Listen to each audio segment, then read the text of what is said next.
যুবক মানুষ রাগকে কন্ট্রোল করতে পারে না, যুবক মানুষ রাগ মাথায় ফেলে কোনো কিছু বুঝতে পারে না। এজন্য আল্লাহ রাব্বুল আলামিন বলে, দুনিয়াতে মুসলমান রাগ কখনো করবা না, কারণ রাগ হলো শয়তানের পক্ষ থেকে আসে। কার পক্ষ থেকে আসে আল্লাহ বলেন? নবী সাল্লাল্লাহু আলাইহি ওয়াসাল্লাম বলে, দুনিয়ার মধ্যে তোমরা চলতে গেলে স্ত্রীর সাথে যখন সংসার করবা, তোমার জীবন সারা দিন বছরে 365 দিন সুখের যাবে। বছরে 365 দিন তোমার স্ত্রীর সঙ্গে তোমার বলাবলি হবে। বছরে 365 দিন তোমার বাবার সাথে তোমার মত মিলবে। এমন হতে পারে তোমার বাবার সাথে তোমার কথোপকথন মিলতেছে না, এমন হতে পারে তোমার স্ত্রীর সাথে তোমার বলাবলি হচ্ছে না, এমন হতে পারে কোনো একটা দিন তোমার স্ত্রীর যে চাহিদা তোমার চাহিদার সাথে মিলছে না।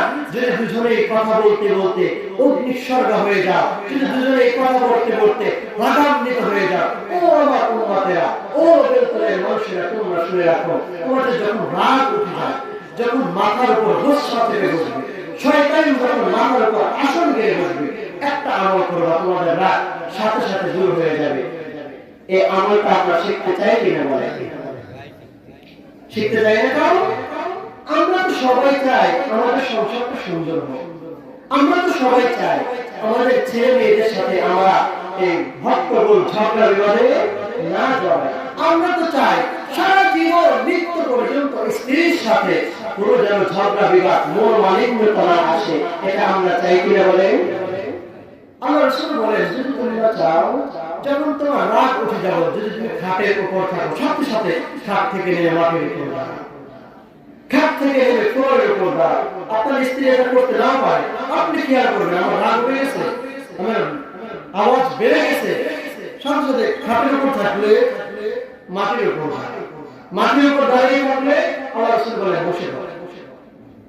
বসে পড়ার পরেও যদি তোমার দেখে না আকাশের দিকে যদি নজর থাকে, নজরটা মাটির দিকে হবে, দেখবা পানি যেমন আগুনের মধ্যে ছিটায় দিলে তোমার রাগ দূর হয়ে যায়। তুমি এই আমলটা করার কারণে তাৎক্ষণিক আল্লাহ রাব্বুল আলামিনের রহমতের চাদর তোমাকে ঢেকে নেবে, তোমার আর রাগ গোসা হবে না, তোমার উপর শয়তান ছায়া করতে পারবে। পরীক্ষিত আমল।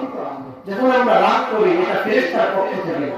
যখন আমরা রাগান্বিত হই, ঝগড়া বিবাদ করি, আমরা যখন হট্টগোল করি, বুক উঁচা করে করি, এটা ফেরেশতার পক্ষ থেকে না, বরং এটা হলো শয়তান আর ইবলিসের চেলা চামড়াদের পক্ষ থেকে। সুতরাং আল্লাহ রাসূল সাল্লাল্লাহু আলাইহি ওয়াসাল্লাম যে আমলগুলো আমাদেরকে বলে দিয়েছে, এগুলোর দ্বারা যদি আমার জীবনকে আমি সাজাইতে পারি, তাহলে আমার জীবন সুন্দর হবে।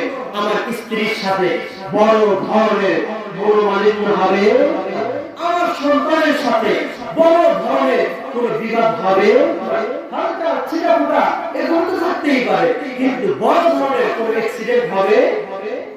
আল্লাহ রাব্বুল আলামিন আমাদেরকে আমলটা করার তৌফিক দান করেন বলে আমিন।